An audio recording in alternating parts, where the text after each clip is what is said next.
right, let's get to a screen.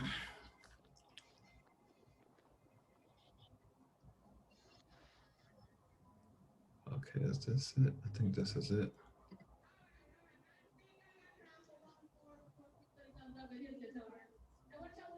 All right. I'm trying to see if I can turn off the waiting room so people can just come in.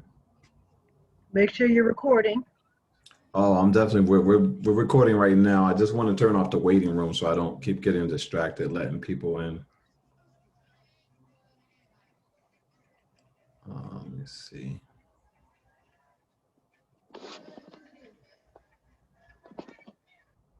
All right.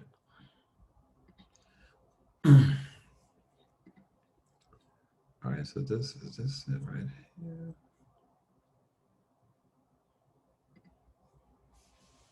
Yeah, I believe this is the right case. So this is where I'm going to correct everybody. As far as, like I said, we've been just taught wrong that once you receive a felony conviction, that you would no longer be able to possess the right to bear arms.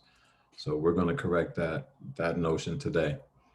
So this is a United States Supreme Court case. It's from 1966. One of the beautiful things I like about this case is that any case prior to, I think it's 1939, the courts will not recognize it. It's not saying that the law is not good, the case law isn't any good. That's not the premise. It's just that most cases that predates 1939 will speak about the bankruptcy, and it will enforce the constitutional method of payment, which is gold and silver only. So that's a very important thing to remember when I see a lot of people trying to put in their affidavits or court cases, Supreme Court cases that are from like the 1800s, 1700s. And even though they might not have been overturned, the court is not going to recognize them. So that's what I love about this case. 1966 is fair game. They do have to recognize it in all states. It doesn't matter what state. When it's the United States Supreme Court case, all courts have to adhere to it. All judges are bound by these laws. So we're going to go down and I'm going to show you exactly what happened in this case. All right. So appellees are 3 Mississippi law enforcement officials and 15 private individuals. So as you know, I like to go in. I want you to understand everything that's being said. So let me go right here real quick.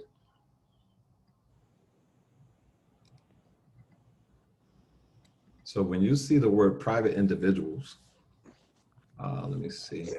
I don't know why it gave me this case, but private individuals is pertaining to us, those of us who are on this call right now. The public is dealing with those who swear an oath to hold a public office. So again, the things that we're learning or how we were taught was taught in reverse. So they actually switched it, and they that are the public made us think we're the public, and I guess that they're private, but we are private individuals. So who are alleged to have conspired to deprive 3 individuals of their rights under the 14th Amendment. The alleged conspiracy involved releasing the victims from jail at night, intercepting, assaulting, and killing them, and disposing of their bodies. Its purpose was to punish the victims summarily. 2 indictments were returned. One charged all appellees with a conspiracy under 18 U.S.C. 371 to violate 18 U.S.C. 242, which is deprivation of rights under color of law. So it makes it a misdemeanor willfully and under color of law to subject any person to the deprivation of any right secured or protected by the Constitution. So these people were actually charged under violating someone's constitutional rights. So I'm going to go down. What he's talking about, because he's been talking about this Zoom for a minute. Could you repeat that again? Could you repeat your question, please? I think she was just speaking to someone else. Okay. All right. So this is letting you know that this is possible. I think I may have been incorrect in the way that you go about getting back your rights to bear arms, and I thought it was something that we would have to do a class action for. After further research, I've already found. He's saying it's here it says it's a felony to conspire to interfere with the citizen in the free exercise or enjoyment of any right secured or protected by the Constitution or laws of the United States. I hope my voice ain't on here. Yeah, we can hear you. Oh, hi. Okay, I'm reading along. All right. So it said the district court dismissed the indictment because what they're talking about in this particular case is two different things. When you're looking to obtain your reobtain your rights, that is a civil action and it's not a criminal. But in this case, the actual public officials, they committed criminal acts when they violated their civil rights or constitutional rights. So they were charged criminally. So you could also pursue them if you. It almost depends. If you win criminally, you can always go ahead and sue civilly. And that's why most cases that are civil for like judgments of money don't occur until after the criminal case has played all the way out. So let's see, United States District Court dismissed this indictment as to all appellees on the ground that 241 does not include rights protected by the 14th Amendment. This dismissal is here on direct appeal. So this case is most likely going to be overturned because they say that it doesn't apply. So the district court erred in dismissing the indictment in number 60 in as far as it charged the private defendants with substantial violations of 242. To act under color of law does not require that the accused be an officer of the state. It is enough that he is a willful participant in joint activity with the state or its agents. So this is just to give you an overview of how important your constitutional rights are and the right that no one can interfere with those rights. So go down a little further. There's a couple of things I wanted you to see. Direct admission to the states. All right, so it says, there is no doubt that the indictment in number 59 sets forth a conspiracy within the ambit of the 14th Amendment. Like the indictment in number 60, it alleges that the defendants acted under color of law and that the conspiracy included action by the state through its law enforcement officers to punish the alleged victims without due process of law in violation of the 14th Amendment's direct admission to the states. So just as I had already figured when I read some of the parts earlier, this case was reversed and remanded. So it basically means that the higher court did not agree with them that they could just violate their 14th Amendment rights. So in order to fix that error, they have to go back and throw this whole case out, and then it'll send it back to the court, letting them know in which direction they should rule. So they're going to rule to protect their constitutional rights. So this is another case that's more of what we're talking about.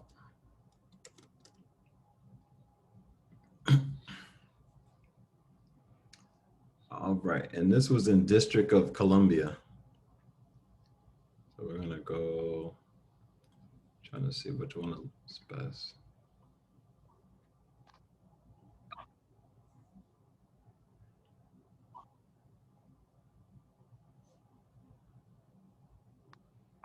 All right, so this is District of Columbia versus Heller. So it's this case that went all the way to the Supreme Court from the District of Columbia District Court. On June 26, 2008 held, and this was the justices 5-4 in favor of that the Second Amendment guarantees an individual right to possess firearms independent of service in a state militia and to use firearms for traditionally lawful purposes, including self-defense within the home. It was the first Supreme Court case to explore the meaning of the Second Amendment since the United States versus Miller. And there's that date. Do you guys remember me mentioning this? You remember me mentioning that year?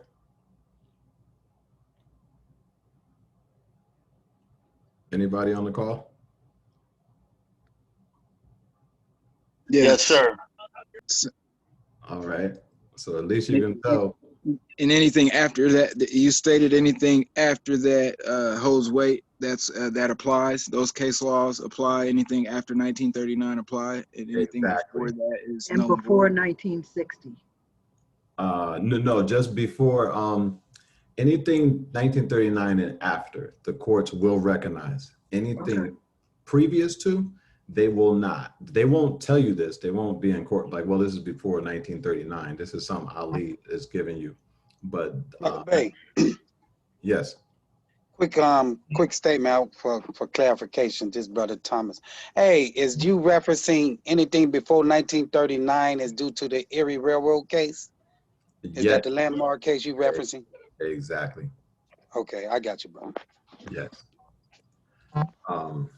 So as you can see, like I read this stuff a lot, and that's how I knew it. I didn't know that this was going to be in here with that date, but it's kind of funny that they're referencing it without giving you all the overview that I'm giving you right now, so you can understand what is going on in these courts.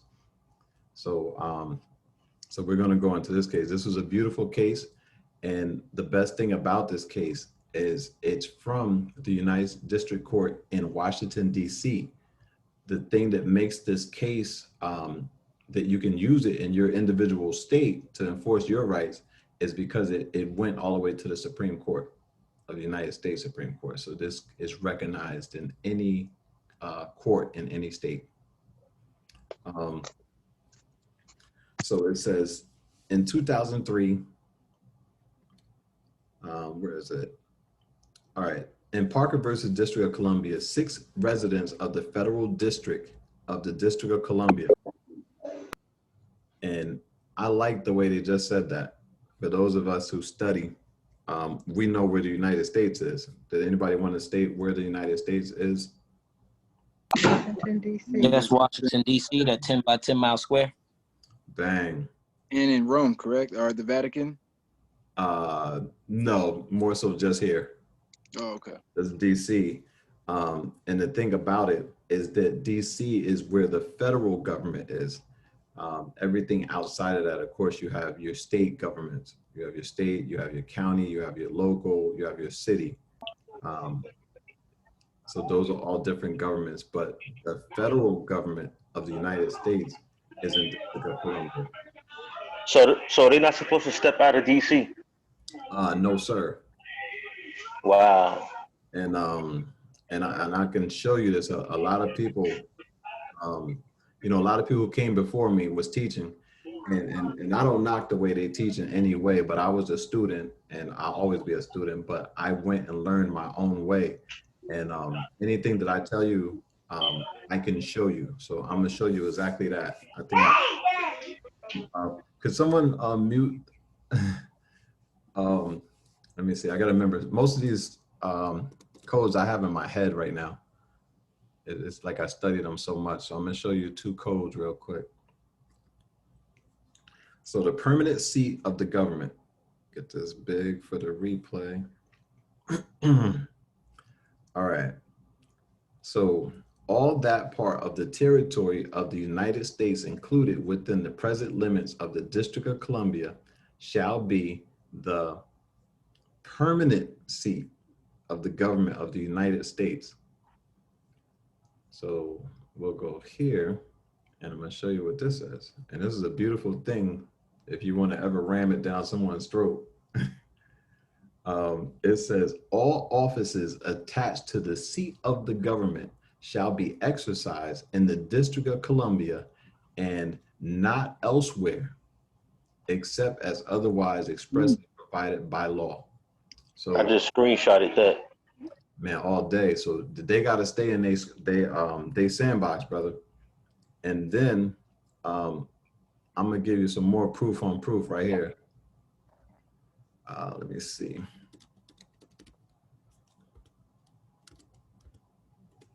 All right, so we're gonna go right here. It's like I said, it's crazy. I study this stuff so much, it's all inside my head.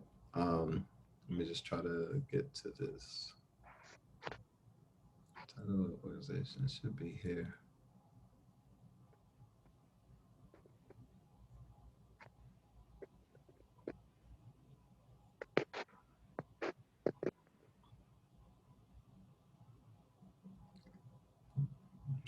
Damn, where did it go? Oh, okay, wait a minute, might have been this one.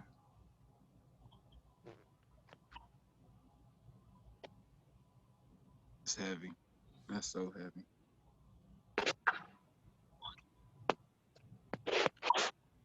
Yeah, I'm gonna blow your mind. It's something I'm looking for. I thought I knew it by heart. Let me go back out.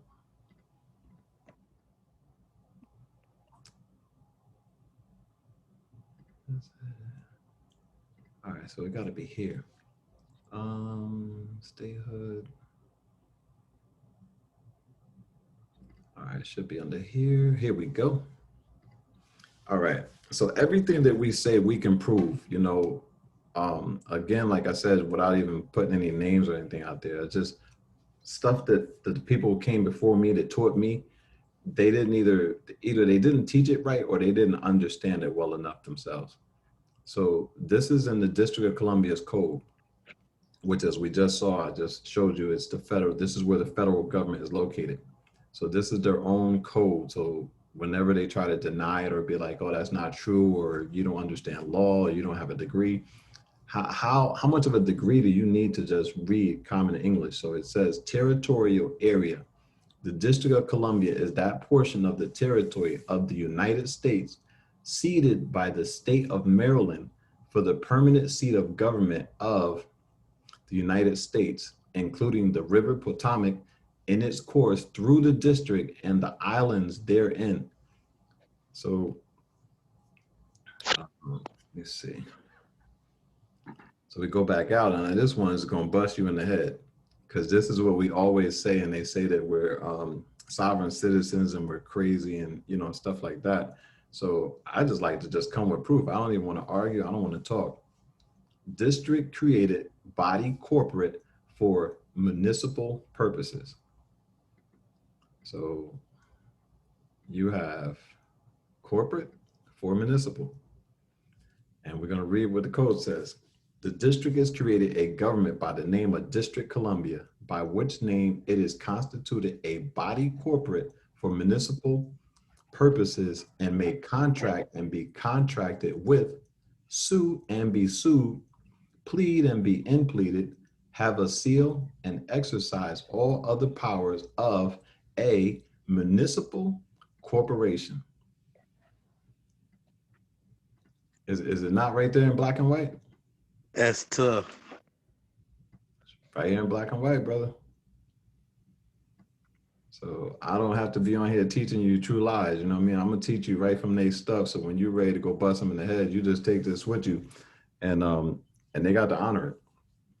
So it says not consistent with the Constitution and laws of the United States and the provisions of the code. So it shows you what the United States is, where it's at, and even more, they are all officers of the corporation. Not federal employees, not federal agents. The mayor of the District of Columbia and the members of the council of the District of Columbia shall be deemed and taken as officers of such corporation. So no more lies, you know what I mean? We got all the proof we need. So, so let me get back to, I was in that other case.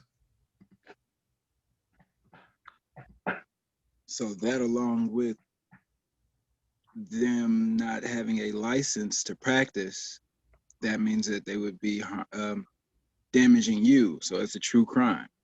And that's why it's under color of law. Wow. So, all right, so we're back here. So ask the court to enjoin enforcement of 3 provisions of the district's Firearm Control Regulation Act of 1975 that generally ban the registration of handguns. So this right here would be accurate and correct because I can't quote the case out of my head, but it's like I said, it's a really old case that's not going to be recognized by them. But it says you can't take a right, the constitutionally protected right, and convert it into a crime for which a license is required. So I'm paraphrasing that. I forgot the case. I don't know if it's Marbury, but this is actually talking about that. Generally ban the registration of handguns. You don't need to register your car, your property, your weapon, any of these things. So it says prohibited the carrying of unlicensed handguns or other deadly or dangerous weapon capable of being concealed, and required that lawfully stored firearms be disassembled or locked to prevent firing. The district court granted the government's motion to dismiss. In 2007, the U.S. Court of Appeals for the District of Columbia Circuit, after determining that only one of the plaintiffs, Dick Heller, had standing to sue because only he had suffered an actual injury. And this is what we know about crimes. There has to be an injured party. So, yep. So, or the other one, what's that? Stare-Dices? Stare-Dices, yes. Yep. Stare-Dices. So this is very important. I'm giving you so much remedy here. And again, this is a free webinar. The recording is going to be available by donation once it's done and everything. But this right here, for you to come here and just soak this in, is free. So if you got your pens and pad out or whatever, but this will help you with criminal cases as well. That one highlighted part right there. So it says the denial of his application for a license to possess a handgun struck down the first and third provisions and limited the enforcement of the second. The government filed for certiorari, and the Supreme Court heard oral arguments on March 18, 2008. In a 5-4 ruling issued on June 26, the Supreme Court affirmed the appellate court's ruling. So that's where it got ugly, because they were trying to follow suit and just keep it going in the same direction, which was wrong. So it says, in doing so, it endorsed the so-called individual right theory of the Second Amendment's meaning. So this right here is why I came to correct myself. I was wrong in when I said we need to put together a class action, because you can only enforce your own rights individually. You can't group those. You on your own have your own right to bear arms. So this is something that you have to do on an individual basis, which sounds like a lot of work for me. I know a lot of you are interested, and I'm going to have some prices later on in the thing. I'm going to give you some prices on how we can proceed and move forward. What exactly is this case at the top there? What that you're on right now? This what case, code is this? District of Columbia versus Heller. Okay. So Ali, this is pretty much guaranteed, right? Man, I'm reading it right here for you, bro. This is already in the books. This went to the Supreme Court. But I know how they do. They want to put up a fight. I mean, you got it where they really can't fight. Nah, that's why I bring remedy, bro. Well, bro, you need to holler at me first, man. I put this back on your mind. All right, I got you. Maybe I'll just address it now. From what I found out, there's some states that are that's going to be easier than others. So of course I can't just charge one price, because of, like I said, how I like to be fair to people. I'm not here to rip anybody off, but at the same time, you know, my time has to get compensated so that I can pay my bills or educate myself to educate y'all. So I'm thinking, like, if it's just there's a regular petition that you file in court to restore your rights. If you're in one of those states, I'm probably just going to charge like $175. Wow. In my state, definitely is not one.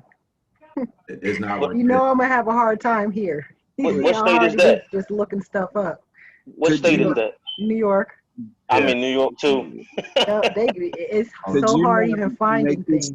Could you not make this go hand in hand with 15 USC, the 1692 congressional findings and declaration of purpose, B, inadequacy of law, Mhm. where it says existing laws and procedures for redressing these injuries are inadequate to protect consumers? You can, but I think this is so much more powerful because I heard the last part of what you said. It almost sounds like that you can't get remedy or something.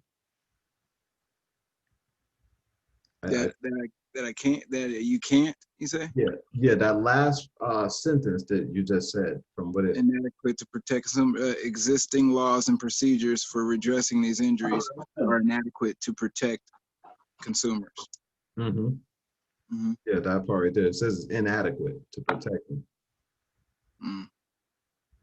So that's why I think what I have here and what I found is a lot stronger. Right.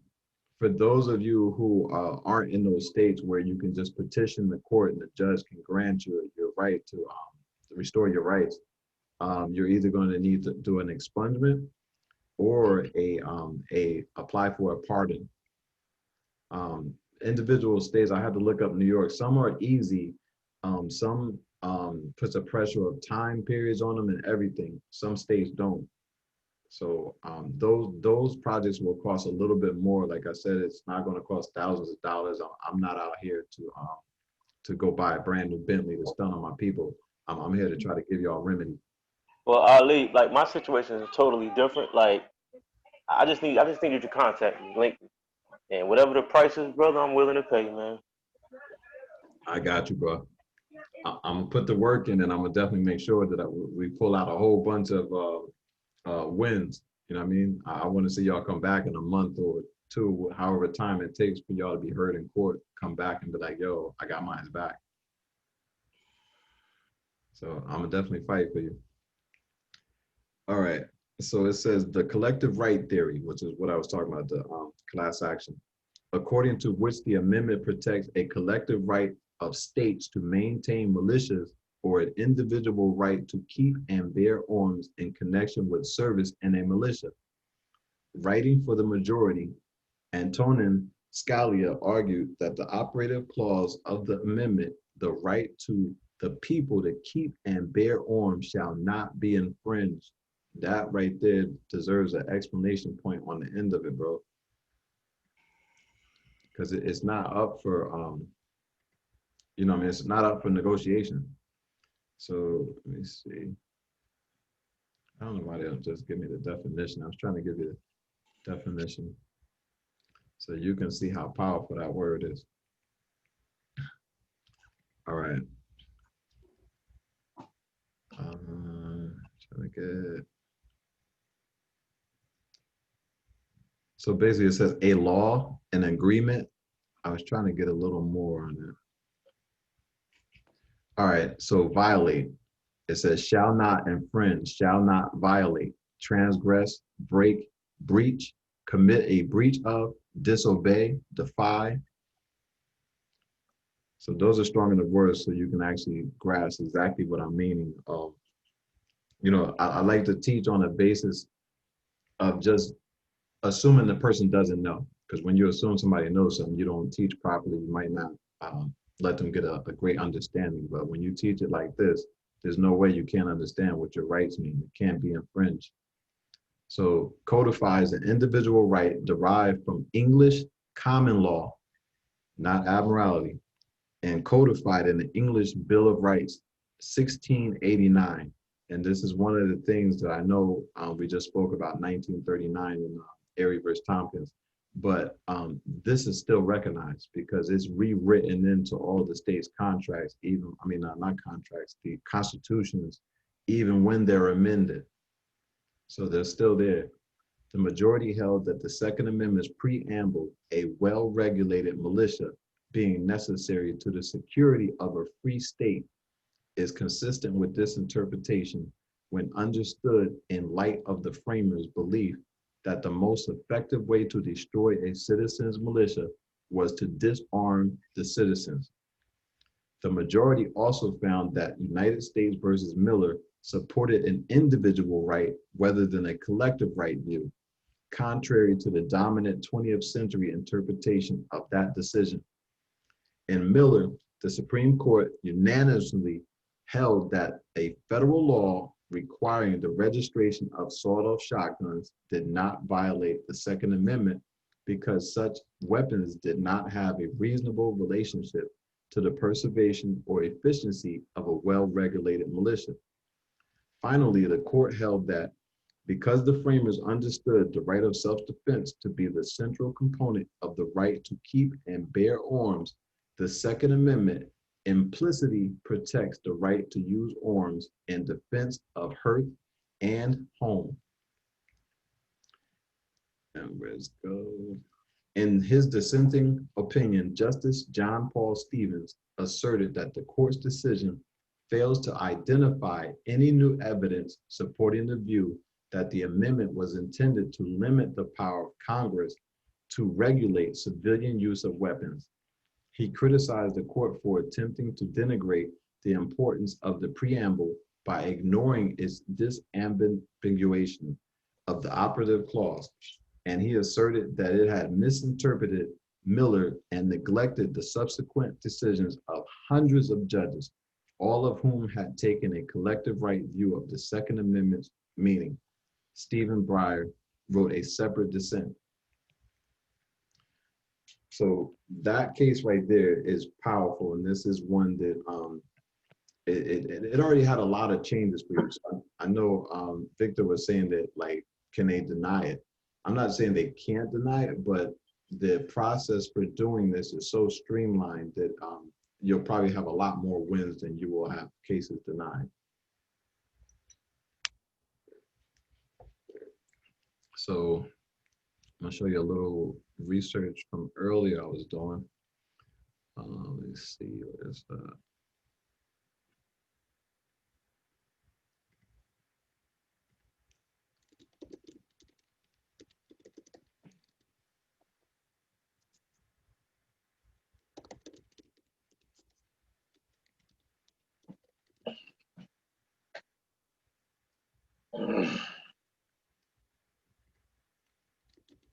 Anyone have any questions? Nah, just get at me. All right.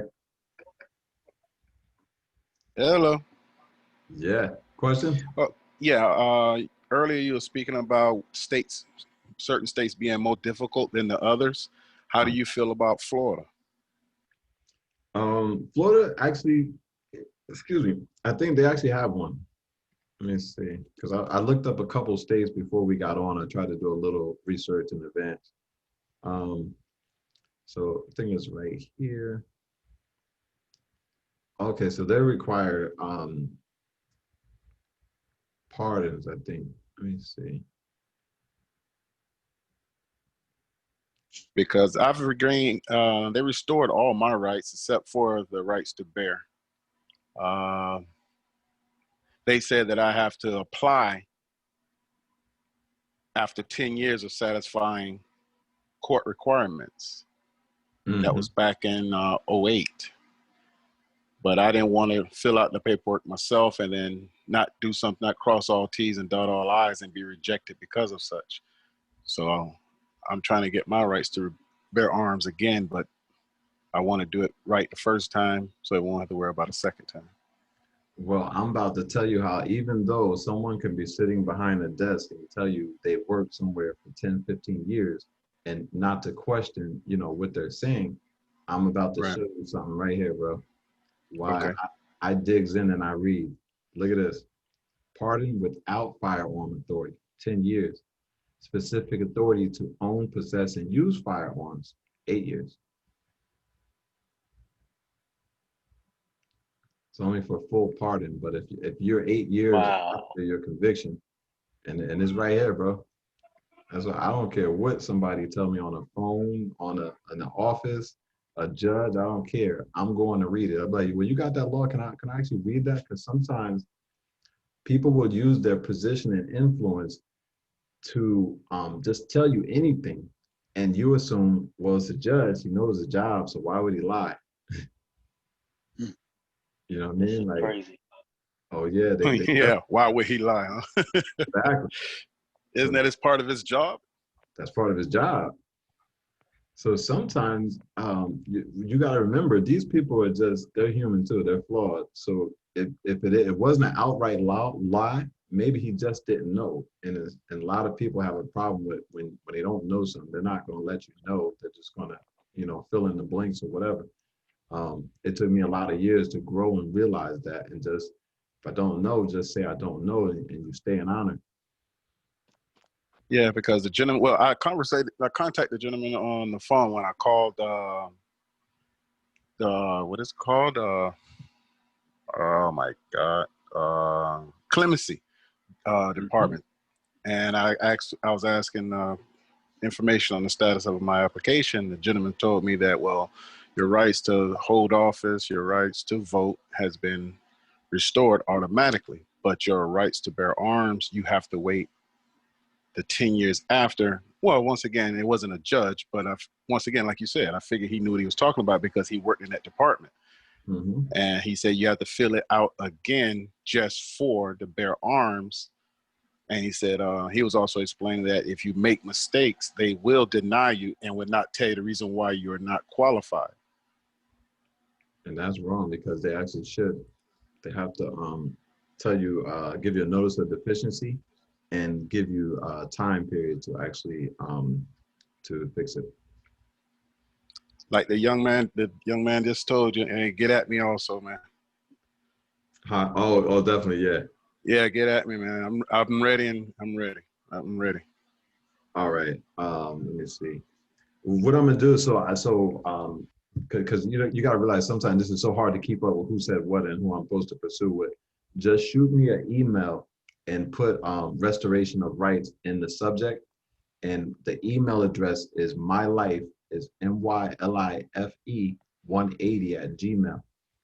So just hit me up, because then like it's a permanent record, and when I'm scrolling through my emails, I could actually just look and say, okay, I need to reach out to this person. So that way we know who's serious and who wants to move forward, because there's a lot of times that I reach out and people's like, oh, I thought this was a free service. Nah, this is America. Yeah. My life Yo, 180. Ali. What was it? Yes, sir. I'm sorry. What was that email again? It's Exactly, my that's what I was life, As in MYLIF. MYLIFE All right. FE All right. @gmail. Oh, at Gmail. That's it. Yep. My life at Gmail. Well, You Gmail. forgot to say 180. Yeah. My life. Okay. At Gmail. @gmail.com. All right. MYLIFE. My life. Yep. 180. All right. Got you. Oh, 180. Yep. 180. My life 180. All right. And just hit me up. Put in the subject matter, restoration of rights, so I know what is contained. And I got a question. yeah. Is that on the federal level or the state level?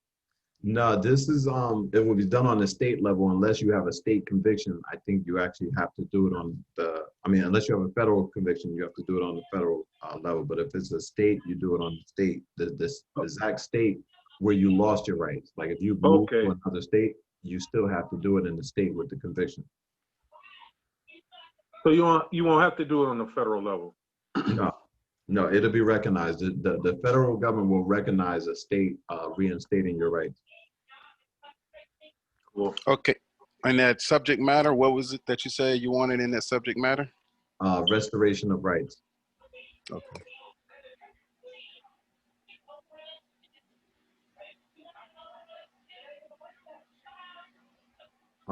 So those were, I'm trying to find where I can get there's a thing where you can do a whiteboard where I can write on. I think, is it here? Yep.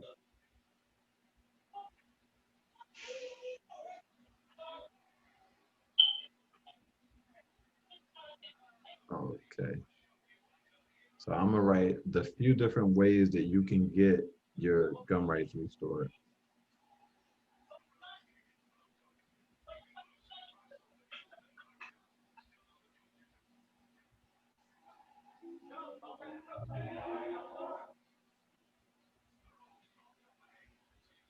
Yeah, that's good though.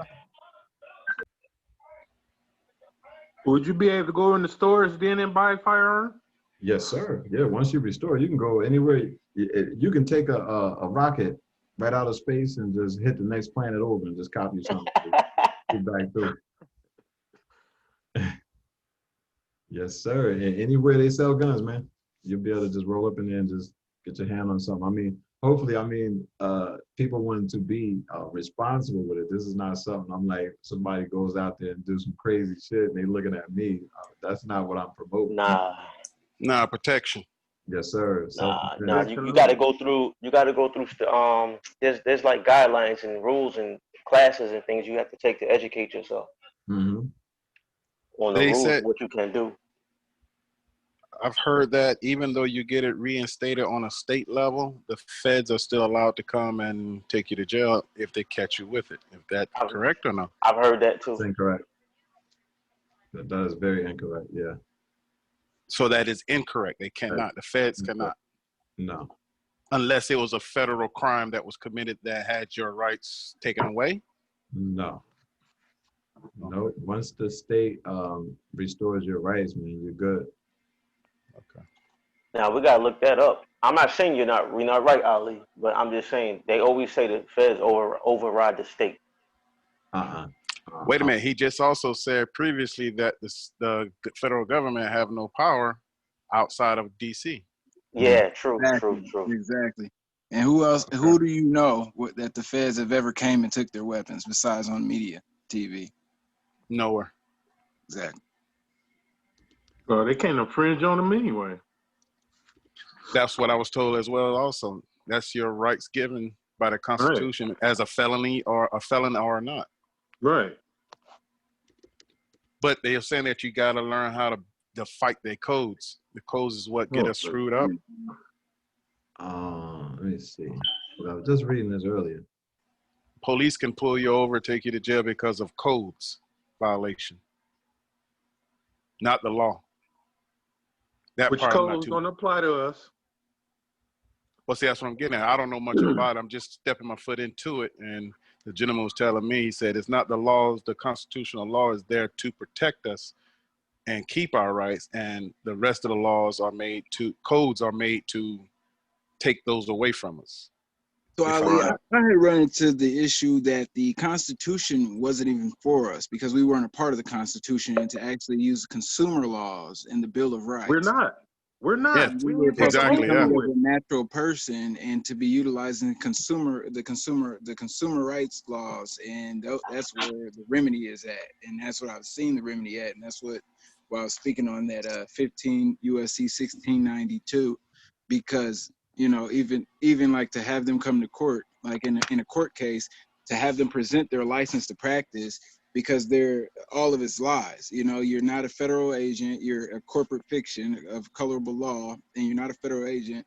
And then also to present the license, and no one can ever present the license. So therefore now that 1692 would kick in to where I've been injured in that 1692 that 15 USC 1692 GB states that now there's been damages or actually injuries. So now there's actually a crime that's been committed on my person. If that makes any sense. Mm-hmm. So let me ask you: do you ever think a lot of these so-called system always like to come after people too if they feel like you don't know your rights? Would you be there to protect? You said would I be there to protect? Yeah, like cause me, I don't know much about law. To be honest with you. Mm-hmm. So if they was to come at me with some bull, I wouldn't know how to defend myself. No, you wouldn't need to. That's a lot of things that people don't clearly understand is that when you're exercising your right, you can't be punished for exercising your right. Okay. Like these are literally laws that are written up here. There's what was the name of that law?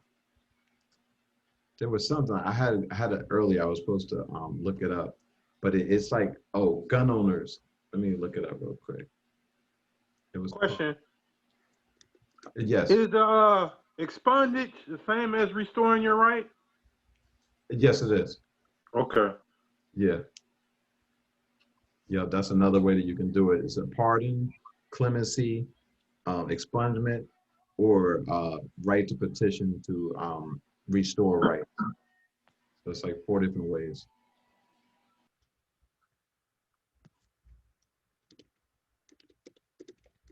So we are a party to the Constitution, so we can enforce it. We're not a party.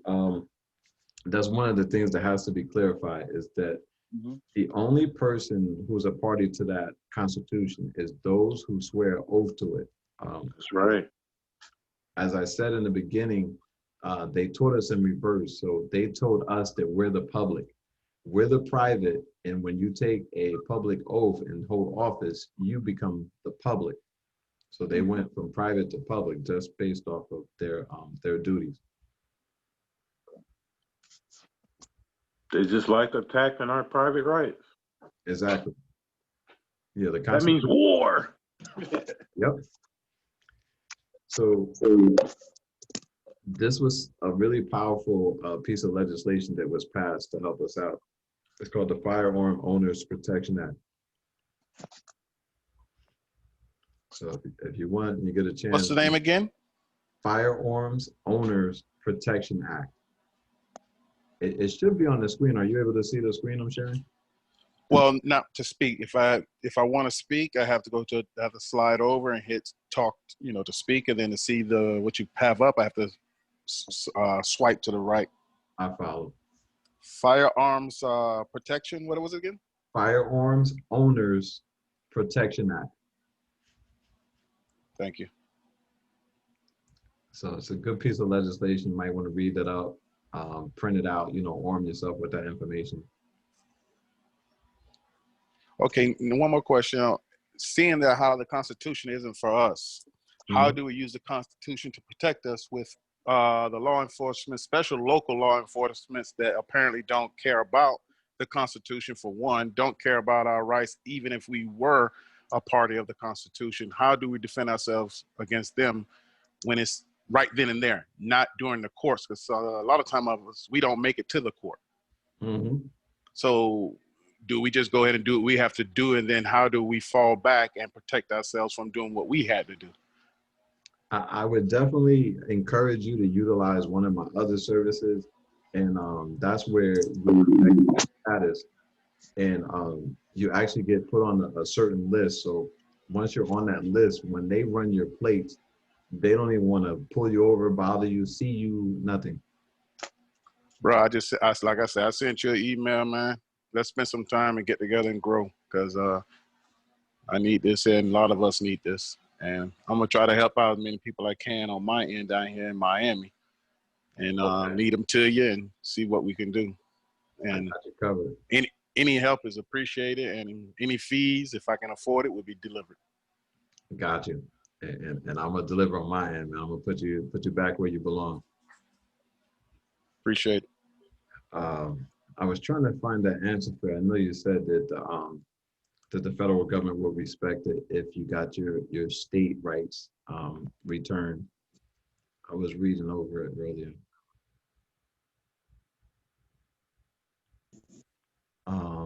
Yeah, so it says, let's see. Person convicted of a federal offense may apply for a presidential pardon. A person convicted of a state offense may apply to appropriate state officials for a pardon or civil rights restoration. And let's see. So once you get them back, do you still have to register your handgun? If you're in a state that requires it, Florida doesn't require the registration of your weapon. Okay, I know I keep jumping in and stop you from doing what you're doing. Now, what about these weapons that you can buy 80% lowers without serial numbers? I hear that is legal to own and possess, but cannot sell. So if you build your own weapon, it has no serial number and it's legal to possess. Is that correct? I don't want to answer that without actually kind of researching that myself, but just as a word of caution, if you're convicted or have convictions, I would definitely stay clear of unregistered, not unregistered, but with no serial number. That's actually a federal offense. I would keep it simple. Yes, sir. Yeah, that's why Okay. I'm gonna get you guys right legally through the courts and have your paperwork and everything's official. Okay. But these are right here. This is something I was listening earlier, so I'm gonna read it right from the law so I can have the exact. So this is the ways that you can get your rights to possess a weapon restored. So it says, so you can be pardoned or have your civil rights restored or set aside.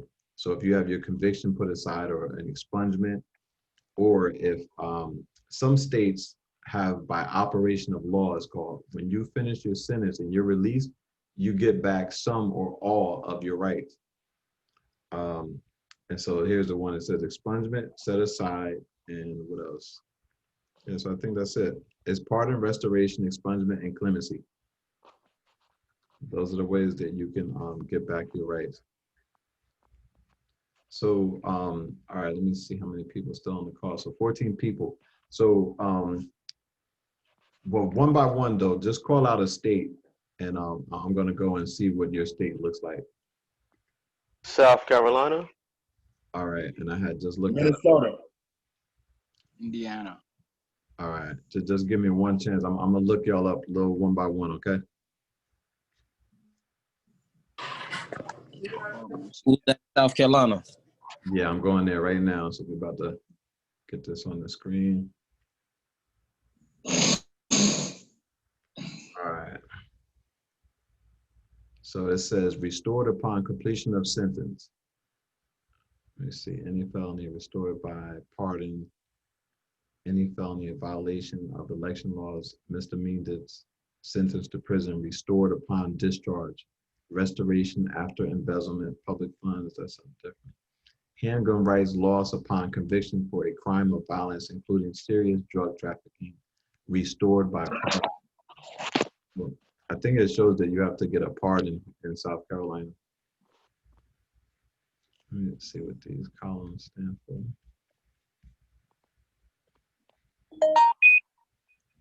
All right, yeah, so that was speaking for jury service, for voting, for public office, of firearms rights under state law. All right, so I think it's by, you have to petition the court or the parole board for clemency or pardon. And what was that second state someone said? Minnesota. I heard Minnesota. Yeah. Minnesota? All right, head down there. Is that ME? I think it's Minnesota, or is it MI? No, Michigan. MI. This is Michigan. MN. No, it's gonna be the abbreviation is gonna be MN. MN. Okay, right here. Wow, Michigan is only while incarcerated. Great. Let me see. So all firearms rights lost for felony restored upon discharge. So it looks like once you're done with your sentence, they're automatically restored. It's 3 years in Michigan. 3 years in Michigan? Yeah, automatically. Well, they claim. Yeah, it's right here. Let me see what it says. Yeah. For 3 years, violent for drug offenders must wait 5 years. Earlier restoration by pardon or expungement. Any other states? You said Indiana? Indiana, I had just looked that up earlier too. I think you got to do that by by pardon too or expungement. You passed it. Yeah. What about Texas? Texas, we're gonna look that up too. Handgun rights lost for any felony conviction or domestic battery conviction can be restored by state police 15 years after offense or by pardon. Damn, that's a long time. Mm-hmm. And what was that next state? Texas. Texas.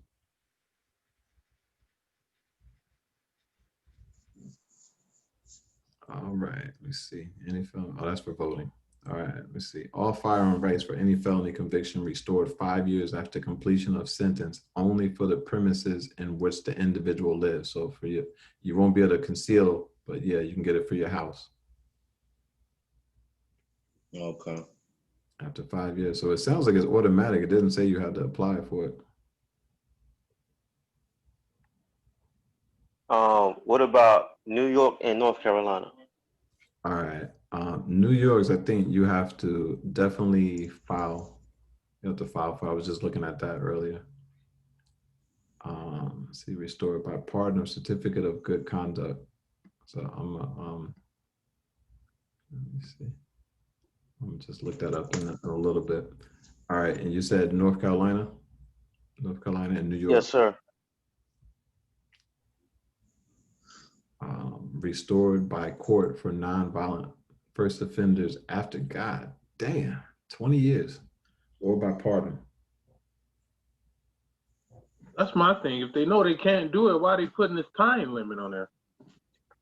Because this is what people don't realize is that most that contract, that plea bargain, maybe. Well, most of what people don't understand is just because a state has a statute or a code, it doesn't mean that they actually are constitutional. They just passed it until someone challenges it. Right. So let me see, what state was that? That was for New York, right? So go here. Let me ask you a question while you do that also. Isn't New York the only state in the United States that rules under the Constitution? And every other state does not? No, that's not true. No, the thing is when you want the Constitution to be recognized, you have to go into a federal court. So state courts do have the obligation, but they're most focused on state statutes, codes, and things of that nature. They don't really deal with constitutional issues. So if you have a charge, let's say a felony charge, can you request to take it from a county or a state and go federal, so it would be up under constitutional jurisdiction? Yes. I mean, I think you said that backwards, but I know what you were saying. I'm sorry. Okay, yeah. Can I have it bumped up to the federal level so it will be protected by the constitutional rights? Yeah, let them know you're in the wrong venue. Question, correct? Yeah, well, you don't even have to do that. Yeah, you can just remove it. It's called a removal. Yeah, to federal court. Removal to federal court. Okay. And they'll pretty much know what I'm talking about and the reason being, correct? Exactly. All right. See, it's right here. And this is just, it's pretty much the same in every state, but this is just an overview for New York.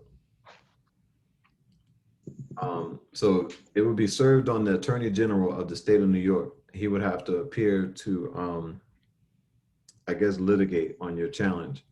So to defend the constitutionality of state acts, statutes, rules, or regulations. Wait, hold on. She. Huh? It's a she. Oh, her, yeah. I think she's a sister too, right? I'm not mistaken. Yeah. Yeah. A party challenging the constitutionality of a state act, statute, rule, or regulation at any level, trial or appeal, in the state court system is required to notify the office of the Attorney General in any action in which the state of New York is not a party. If a party has not served notice upon the Attorney General, the court shall direct the party to serve notice. Additionally, under the Court of Appeals Rules of Practice and the Practice Rules of the Appellate Division, a party asserting that a statute is unconstitutional is required to provide written notice to the Attorney General. The Attorney General may intervene as a party as of right to defend the constitutionality of the challenged law. And this is where changes happen. I wouldn't say 100% to expect a win right here when you do this. You usually have to go levels. That's why they put the rules of practice of the appellate division. You'll probably have to go to the Court of Appeals. You probably have to go through a lot of courts. So this can take years, and the intent is to make you lose wind in your fight. Like you be like, man, this is going forever, man. This little thing over this act, and you give up. And when you give up, that's where law doesn't change in your favor. It just stays the same. Is there any way we can file for a speedy to actually put pressure on them to move a little faster, like how you can go for regular trial or either a speedy trial? Is there any way that you can put a little fire up under their butt to go a little faster instead of prolonging it?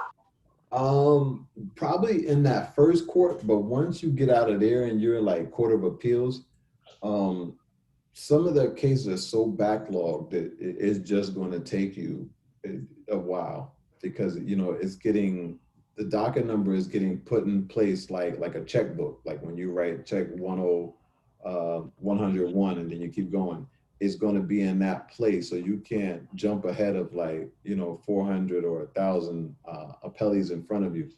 So it's just got to run its course. Okay, so it's more like that it's just they overload it instead of just trying to make you get frustrated. It's just the fact they're overwhelmed by the appeals of their criminal activities. All right. The only thing that sorry that they control is the fact that if they want to grant you or deny you in that court right there. So sometimes they can say, all right, he's got a point and he's right, but they almost make you fight for it. They're like, I'm gonna just deny it and then see if he knows how to appeal it or if he'll follow through and appeal it. Got it. So these would be good remedy. This would be good remedy for, say, a gun case. Say you're going through someone's having a gun case going on at the moment, and you would just utilize pretty much what you've given us. You know, these court cases and things of that nature, and the restoration of rights and so on. Yeah. Right.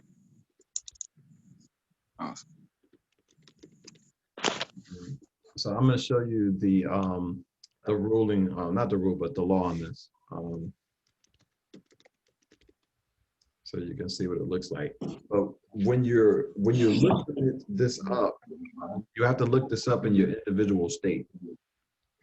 You give them the credit. You give them the credit. That's the OID. All right. So D is when you already still came. So this is weird because it's saying only civil actions can be removed. But again, this is a DC law right here. This is federal law.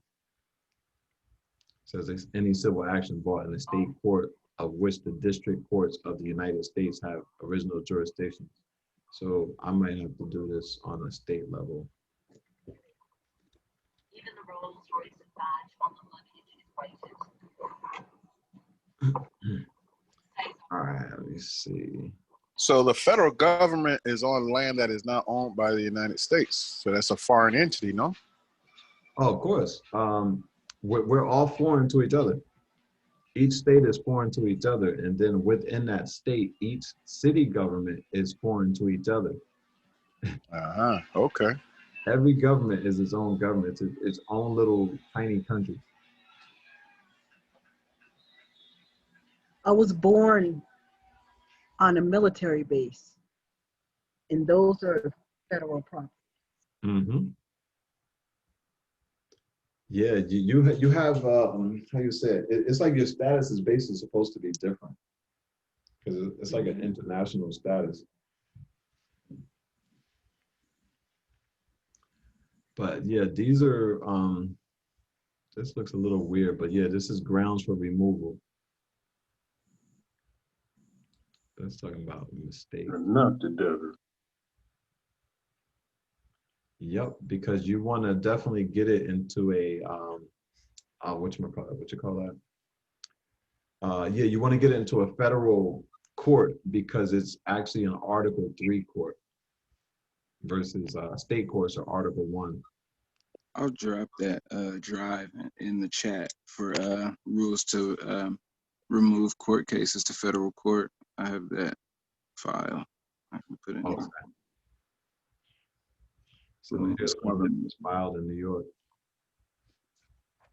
Let's have the case number. Say he got go to hell. That's that right there. Get sent down the river. Some people that does do it. Shit, I ain't trying to go to hell for. Bible tell you you should have no other God Before me. That's what he said. No. Let me get my ass to this house so I can clock in. Clock out. I was about to say, you got to go in the house to clock out? But we What can else you got? go just.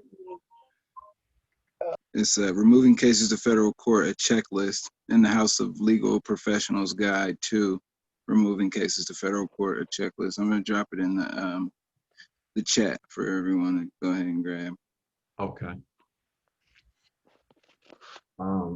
So let me see. I'm trying to find, let me look on my phone. There was there's a couple states that, like I said, is beautiful, and I didn't realize they were set up like that. But you can literally just apply with the judge, and the judge can grant you,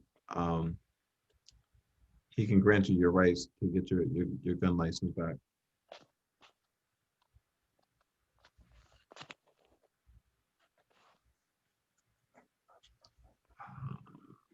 Go over here. Okay. Yeah, it's in there, you guys. Go ahead and grab that. Okay, so that doc you spoke about, you said it's edible. We download it and put our name and information as requested, and then send it back to you to your email. Oh, you said that one. Yeah, that one I'm not going to use anymore because that one I thought I was going to do the whatchamacallit. I thought I was going to do a class action, but we're going to do this individually. Okay.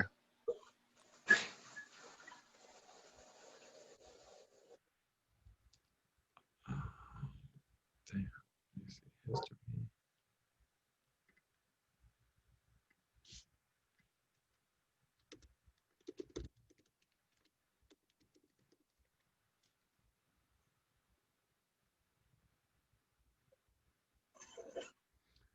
All right, let's see. All right, so this is an example of what it looks like. And this is a short page, but this is in Michigan. So I think at least one or two people on here from Michigan, right? Right. So this is what it looks like. And then this is the code, Michigan code. It has, let's see. So you have to list, your convictions, all that stuff. That was the PDF I was looking for. This was it for Michigan? The one that he put in the chat. Okay. Remember I said I had one? That was the one I have. Okay. To remove the cases. Yeah. More than 1 year. So let me see. Yep, and you would use that. And I also have something that you can use when you're filing stuff into the court that helps you get remedy as far as putting everything in. So let me see. I'm gonna just go to it real quick and show you. It's on my YouTube, and it is available by donation. This will actually show you some pretty cool stuff. So let me just go over here real quick and see if it's showing. It's kind of weird. Some of my videos, it seems like they've been hiding them.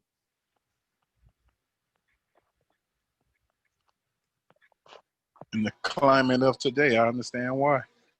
Yeah, like I can't believe like some of these videos on Facebook, they got over 1,000 views or more, and on here they got like 100 and something views. So I said they're probably hiding my videos or something that don't make sense. Damn. Yeah, I can't even see it on here. I think I can see it from my phone.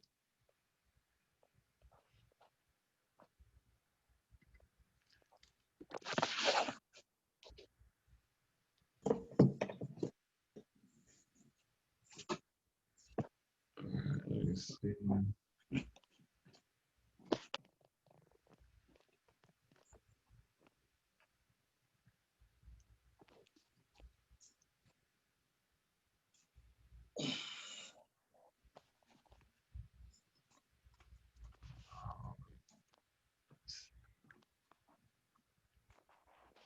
I'm trying to find this this video. I'm trying to remember where I put it at.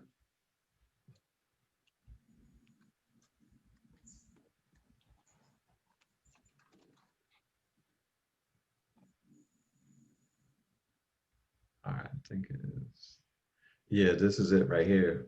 So if you were to purchase this video right here, I show some pretty, some stuff a lot of people said they haven't seen before. Listed as what they are, so they're a service. I'm gonna give you a small preview. As long as I claim something, because I'm a secure party, Mm-hmm. Definitely. they're the debtor. Mm-hmm. They have to comply to whatever I request within a certain length of time. And as long as it's signed, basically, or you get something in writing, you're good. Mm-hmm. Oh, actually, my bad. It was subsection D I was talking about. All right, so I'm gonna show you something real quick. I'm gonna give you guys a preview. You guys can see the video on the screen, right? Did you want to give it a try, Barrington, or I didn't get your wife's name. Can you guys see the video on the screen? Yes, sir. Yeah, so basically you want us to simplify what's going Yeah, on? let me see it. So let me, Now, I'm gonna skip ahead and show you something that's pretty crazy. all right. This is how you are going to sign your note, your note or instruction or instrument to the credit bureaus. You're going to, whatever credit bureau that it is, you're going to pay to the order of, without recourse, pay to the order of Equifax credit agency or TransUnion credit agency. And you don't have to put in Arizona Corporation. Then you're going to put by, you're going to sign it, put your name, make sure your name is clear, and put authorized representative. And this is just another example of it too, because I don't know why this is upside down. Pay to the order of, and then you do the name of the credit reporting agency without recourse. And they will take this and they can, what do you call it? Securitize it. They will actually sell it and take the money to pay all of the accounts on your credit report for you. Hold on, say that again. So let's say I got a car right now, $6,000 on. By doing this, if they're gonna pay it for me, what you saying? Yes. You're going to have to list every account that's on your credit report. List them on there, the names, the account numbers. All right, did everybody hear that? Say it again? Yeah. Replay that. Huh? Rephrase Yeah, that. yeah, I heard that. Do you mind dropping the link to the video in the chat so that we can play it later? Well, this is the video. I just wanted to give you a preview and let you see exactly what you're missing. But this was the last webinar I did, and it's going to be available. Well, it's available now for donation. I think it was it's Okay, 55. Yeah. How much is the donation? 55. Yeah, I'm about to grab that. I'm about to grab that. I thought you had to pay everything to the treasury. That's one way to do it, but this is another way to do it. Yeah, I'm about to jump on that right now. I'm gonna drop the my Cash App in the link in the chat. I don't have Cash App, but I do work with PayPal. Do you work with PayPal? Yeah, I hit you email and ask drop that too. Because actually it's my whatchamacallit? It's my email address if you still remember, but I'm gonna put it in the chat. What about Zeal? I think I have Zeal, but I'm not sure how to get back into it. It's in your bank account. Let's see. It'll be bank account to bank account. Your phone number. Correct, or either email. Okay. Let me see. Because I got to get logged back into it. Do you happen to have Apple Pay? I don't know. No. I gotta see. Let me see if I can get my Zeal. I used to deal with Cash App until they took out, what was it, $900 and something. on a mistake that they made, and they never gave it back, and there's no customer service numbers. You have to email, and I got no service, so I let it go. Okay. Wow. Affidavit of fraud. Yes, sir. All right, I'm downloading the app right now so I can try to see if I can log in. Okay, speaking of this is what I want to ask you. How a purchase order, okay? Mhm. If it's online, like basically the house is online saying the amount in dollars. Mhm. I can also use this too, right? If Like you're if allowed to, go ahead. it may not have a spot for you. Like they've kind of restricted a lot when you're online. But all I gotta do is get and this is how the purchase orders work for everything, right? Mm-hmm. Okay, because I'm sitting up here when you had said something yesterday, and I'm thinking about it. I'm like, wait a minute, hold on. So if I get anything, a purchase order, anything, that's how I sign it and send it back. Exactly. I just have to make sure I send it to the proper people. Oh my. Okay. I have a template for those of you who are interested for how to use for your what's that called? The coupon that's on the end of your statements that you get. From the utility bills? Yeah, from the bills. Well, what they call Brazil is the presentments, right? Yep. Statements. Yep. That it's that statement. And if I'm not mistaken, is that them telling you what they're using out of an account? It's telling you how much credit is available in that account. And we just have to know how to transform that into what it's supposed to be. Mm-hmm. All right. Okay. And that information is in where? That information is where? I have a template that I made other than. Okay. Because see, I do have I have like 2-3 presentments from New York from the toll.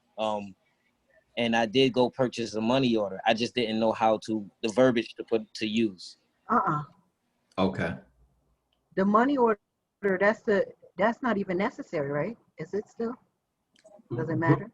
You mean like to go purchase a money order, or are you talking about the dollar money order? Yeah, the dollar money order. It can be used. The thing you have to understand is any negotiable instrument. Mm-hmm. Any negotiable instrument. And that's the acceptance on their part, correct? Mm-hmm.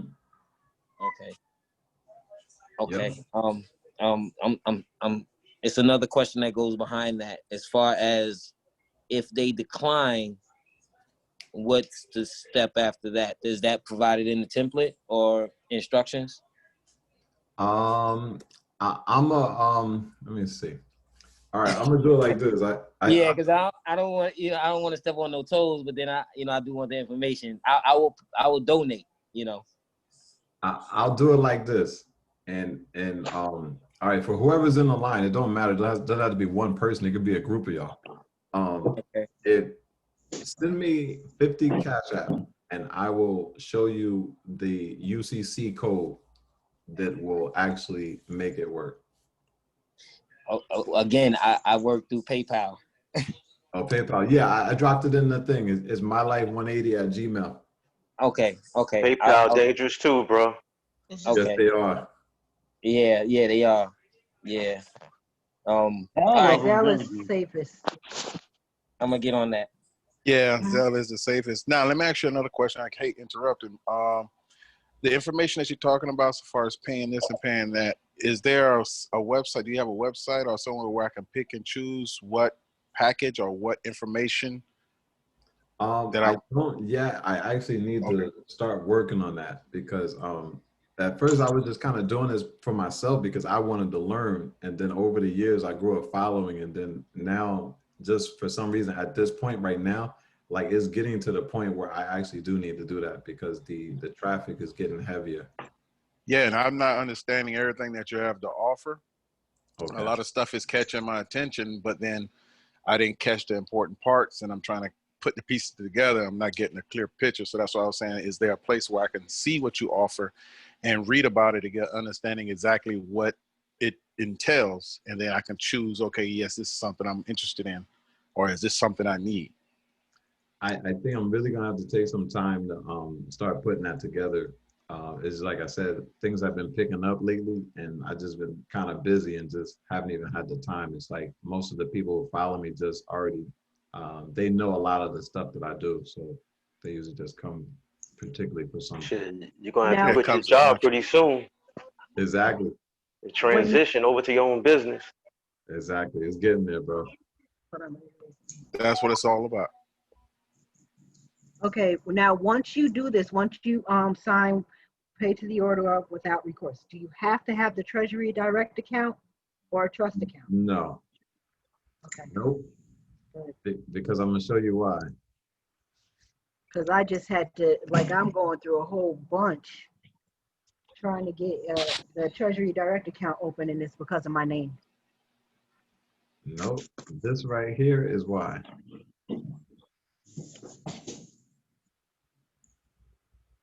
Can you see this on the screen?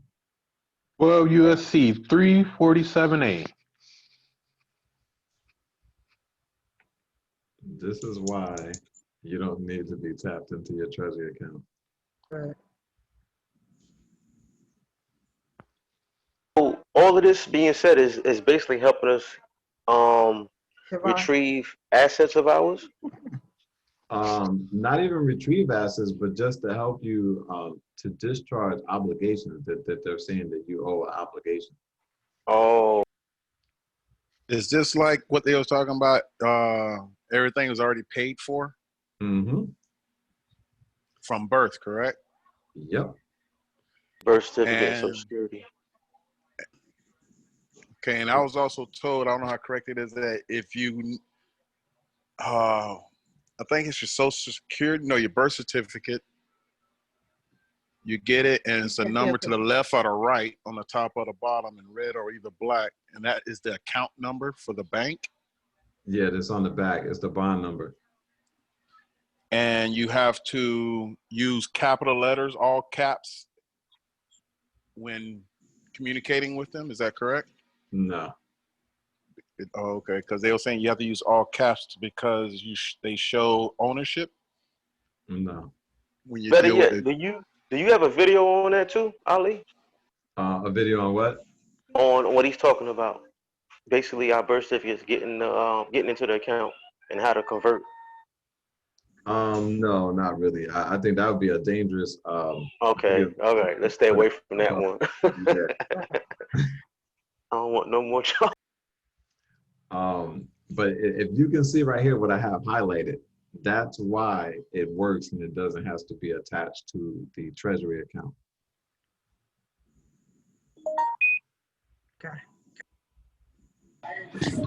And by doing this, we are helping, or so they say, bring down the national debt. Mm-hmm. Yeah. Okay. Or not contribute. Or let me see, not contributing to the national debt. So I say. Exactly. Okay. Okay. Yeah, because the national debt is what they owe to the people. Yeah. Yeah. Our credit. Go back to. They won't tell you that though. Mm-mm. Nah, they won't tell you that. That's why I had to, reword it. You know what I mean? Not contribute instead of not, Yep. Go back to the addresses for the credit companies, the credit bureaus again, please, so I can write them down real quick. Let me see. Or can you just send them to me?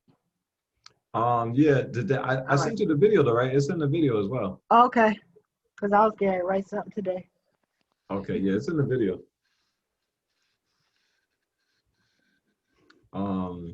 So yeah, I got that one code that if you guys want to see it, like I said, I've been sitting home all day. I ain't work all day, so I'm just trying to get a little something for the pocket. But yeah, if someone wants to shoot, like I said, you can combine it together, whatever, like $50. I'll put it up on the screen for you.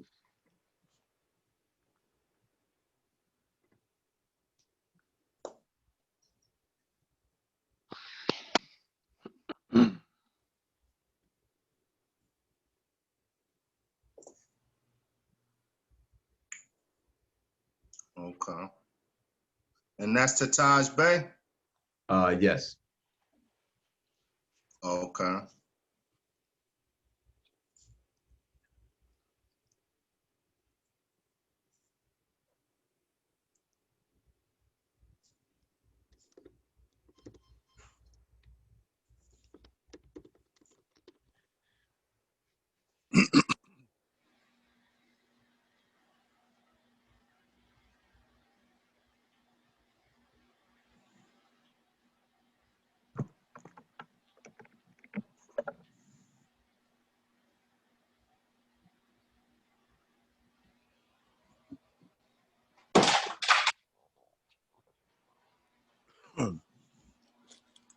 Ali, by the way, there was a video I bought from you, approximately like a month and a half ago, maybe 2 months. I didn't get to finish watching it. I would love for you to put that back in my inbox. Oh, the link. All right, you gotta let me know which one it was. I can't remember. It was like a That's 2-hour on Cash video App. though. I'm not finding the link on. I'm not finding you on Cash App. Oh, the $, Taj, $ Taj Bay. It on the picture it has a No it's a picture of result. Eddie Murphy. TAHBEY? TAJBEY. Oh, okay. Okay. Islam. Okay.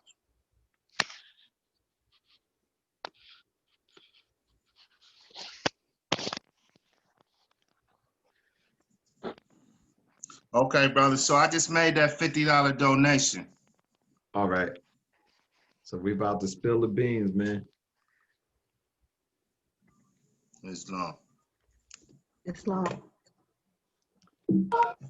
Islam, peace. All righty, here it go. Let me see.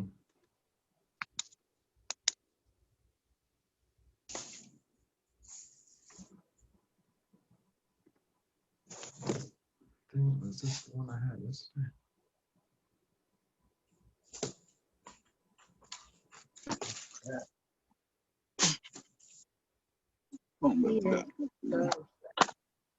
No.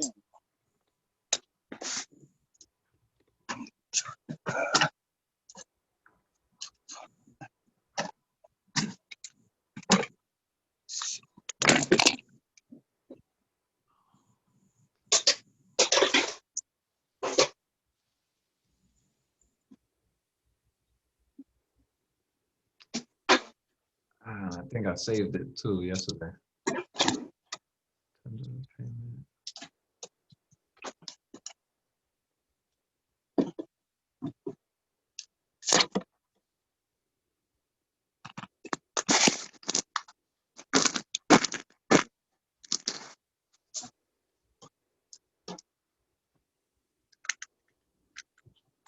All right, here it go right here.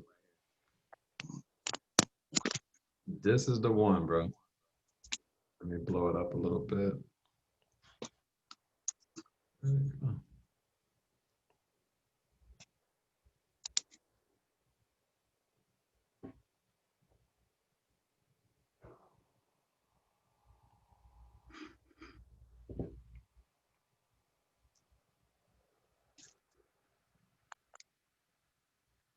All right, everybody can see it? Yes, sir. Yes, sir. All right. So whenever you submit any instrument to them, any instrument, this is exactly what happens. It says, unless otherwise agreed, if a certified check, cashier's check, or teller check is taken for an obligation, the obligation is discharged to the same extent discharge would result if an amount of money equal to the amount of the instrument were taken in payment of the obligation. Discharge of the obligation does not affect any liability that the obligor may have as an endorser on the instrument. Excuse me. In the case of an uncertified check, suspension of the obligation continues until dishonor of the check or until it is paid or certified. So basically it shows you that they can't collect on it anymore until they do one or two things. They either have to dishonor it, send it back and like, it's not accepted, or until they pay the account, pay the obligation. Payment or certification of the check results in discharge of the obligation to the extent of the amount of the check. So this is the amount that you would be putting on the coupon that you're sending. In the In case, words. no, huh? In words, right? Yeah, yeah, both, just like a check. Like a check. Yeah. So you make that instrument in a check, they can deposit it, plain and simple. Exactly. Shaking my head. Look at that. What does all that mean? I'm not understanding. I'm sorry. I'm not I'm understanding behind. either. I'm definitely not understanding, and I hate to put you in that position to try So- to go backwards to help me understand that. I do too. I'm so sorry. So this is a coupon that's being written out on, like, how is this work? Any instrument. Any bill. Well, yeah, 'cause Any bill, I any negotiable instrument, that anything anybody asking you to pay, asking you for money, day to day. Right. And you just write out a check with the number, but does a checking account have to have that money in there? No, sir. Because Okay, that's what I was getting at. I was confused on that part. So we actually writing a fraudulent check. Not exactly, no. Okay, It's I just not want to make Something sure. that's coming from them. See, I'm familiar with sending the Federal Reserve the bills to be paid and forward, like utilizing your birth certificate, $1 stamp and a 3-cent stamp canceled out for the Federal Reserve in Puerto Rico, meaning the port of gold, to pay all your bills. That's the remedy I'm saying. I just wasn't familiar with this. I need to learn this. Okay. Yeah, I'm still confused. Sorry. That video that I had up on the screen, that's going to help you a lot. I went really in depth with it. So that would be a good video to get. Like I said, that one is $55. It's a good video. Empress was there live when we shot that one. So it's going to give you step by step, and you can literally just watch the video. I break down all the words and everything. And that video is available on. I have to send it to you privately because I have it on YouTube, but it's unlisted. So like, public can't see it. Yeah, I just Okay. emailed you. I got a question. What if we just change the billing address? Nah, that's not going to do it. You're still going to be jammed up. Especially if you're talking about a car or a mortgage. No, I'm talking about on the utilities. Don't have them send the bill to you. Send it to whoever's responsible for paying them. You talking about if you like go into your account and change the address and have it sent to the Treasury or something? Right. Because they ask you, you want to change with your billing address? They ask you, what's your that'll be- billing address? Wouldn't that fall under mail fraud? I don't know if I would mess with that one. The only other thing, and I know they probably gonna look at you funny, or if they do add it, they'll probably take it away. But when it says, do you want to add an authorized representative on the account, I would do something like put Steve Mnuchin. That's just me. Like I'm just saying, just to try something, because if you're going to send it to the Treasury, it has to be directed to a person who has that obligation. That person that has the capabilities.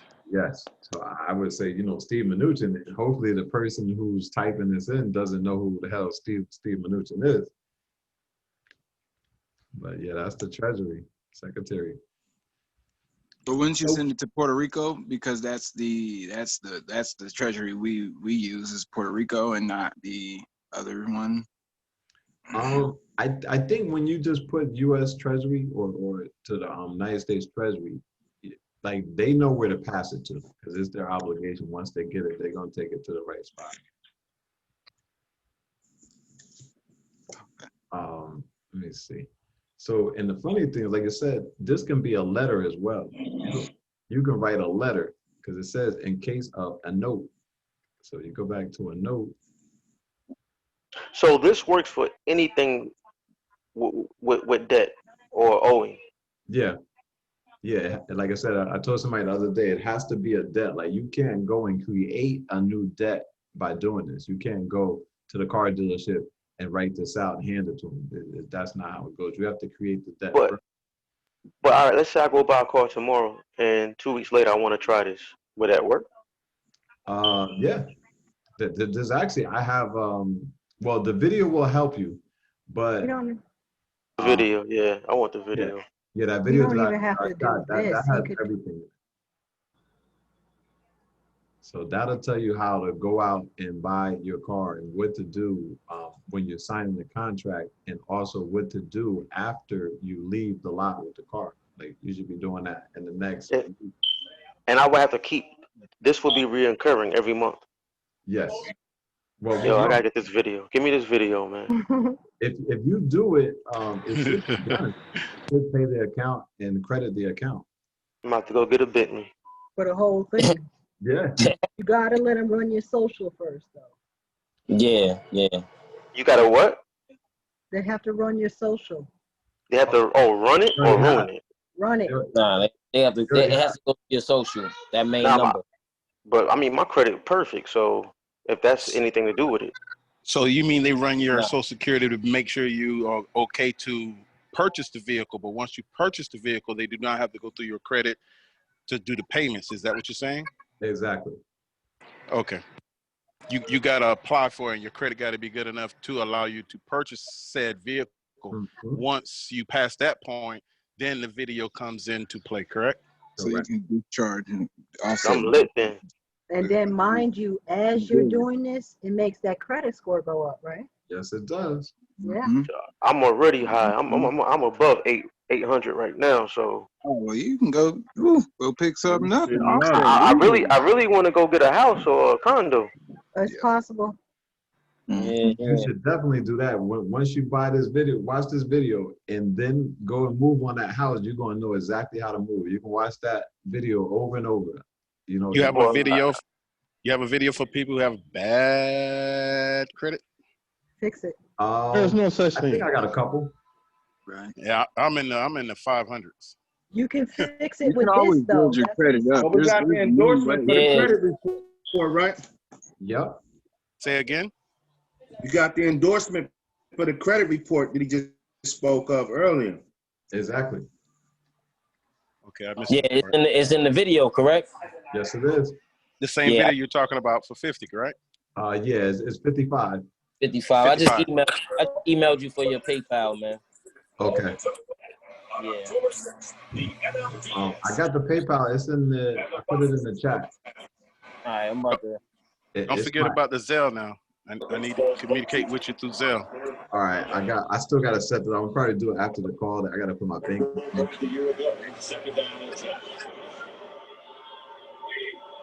All right, what was I gonna say? All right, so let me finish reading this for you to show you what a note is. So an instrument means a negotiable instrument. Oh no, I'm wrong place. All right, an instrument is a note. It is a promise and is a draft if it is an order.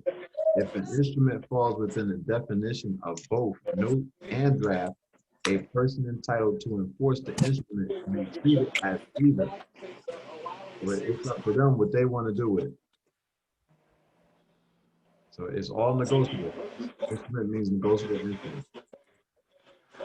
So we'll go back here. So will we quote this? Will we quote this? This citing next to our signature. You can literally take this code and you gotta put the appropriate subsections, like it would be A or B or A or B1 or B3. You have to quote what you're saying. You don't have to put all this in there. But you have to go, you have to know what you're reading, and that's why I'm gonna go over it with you and show you the strong points. So let me see. Cash App Security is probably popping right now too. You said the what is? Their securities, the way they're selling them. Oh, definitely. And look, the little people like us collecting on them? Yep. I need to collect. It's about time. I've been giving out for too many years. On the real. Yeah, man, it's time for something to come back on. Let me ask you this too, Ali. Is this video really user friendly for the lanes? Yeah, for real. It should, but if not, like I said, it's just going to take study. Like if you get a hold of this video, I would just recommend just studying while you you clean up the house or cooking. Just have that shit playing. Just keep listening to it every day. It'll click. Because I mean, I know it's a lot involved, man. I mean, I asked you about this a while ago. You was like, it took you 10 years to really get up on it. But for this recipe right here, I'm saying, if I listen to it over and over, I should be good with just the video. You'll be good, yeah. You know what I just thought about too? Credits. When you get a credit from your, when somebody sends you money back, there's no negative. When they send you the bill, there's also no negative. So that just goes to show too that they're just asking for something and you don't have to, I mean, it's not a debt and it's just them being Yeah, you're real. right. You're right. It's always the dollar sign with a positive. It's just a statement of account. It's showing you, like, if you get a statement from your bank, the money that you see on it, what does that mean to you? What does it represent? It's a positive, right? We're thinking we owe money. No, I'm saying when you get your bank statement, right? So say if you about to go out and party for the week and you about to get all dressed up, you want to have some drinks and stuff, and you look at your bank statement, what does your bank statement tell you? This is how much you can spend. Bang. How much money is in that account, right? The limited amount? Yeah. I gotta go all the way back through my bank account to see how much was deposited and how much and then not even counting the interest. Wow. So the point I was making is that when you look at your bank statement, it's telling you how to plan your obligations going forward. You're like, all right, so I got, this amount, I'm about to go get drunk, get this, get that. So when we get a statement from the car dealership, the mortgage company, or the student loan servicer, did you know it's telling us the exact same thing? Oh, reversed it. It reversed. Right. Yeah. One is considered to be owing and one is considered to be a credit, but it's reversed. You get what I'm saying? They're both the same. They're both yeah, exactly. The same. They're telling you how much access to credit or funds that you have. But it's really unlimited. Yeah. So the way I was saying a while ago, like going out here, creating all this stuff like to get money, you don't go and get the money. You already got the credit. Mm-hmm. You just got to know how to discharge it. Exactly. Wow. Where to send it to, basically. Where to send it to and how to word it. Mm-hmm. God damn. Knowledge is power. Knowledge is power. Okay, but essentially, okay, I went to like 10 dealerships a couple weeks ago, and I didn't ask for any thing but the contract agreement, and I walked away with all of them, right? Mm-hmm. But I realized that they have to sign it first, and then I sign it. But also, if I walked in with the correct forms, the tax forms, all that, and talk to the right person, I believe it can be acquired that way. You want to hear something else too? Mm-hmm. Got all that. You got all that. If I'm not mistaken, I listened to an audio before. The lady got all her paperwork and didn't sign anything yet. Went down to the recorder, wherever the county recorder, and got it recorded, and then went back and she put paid in full on it and gave it to them. Mind you, they've already gotten the money. They're going to be getting the money once they run your social. So they already have it. Exactly. If they tell you no, they've stolen from you. Mm-hmm. Yes, they did. Wow. Well, I got a lot of catching up to do. Who you report that theft to? That can be reported to the SEC.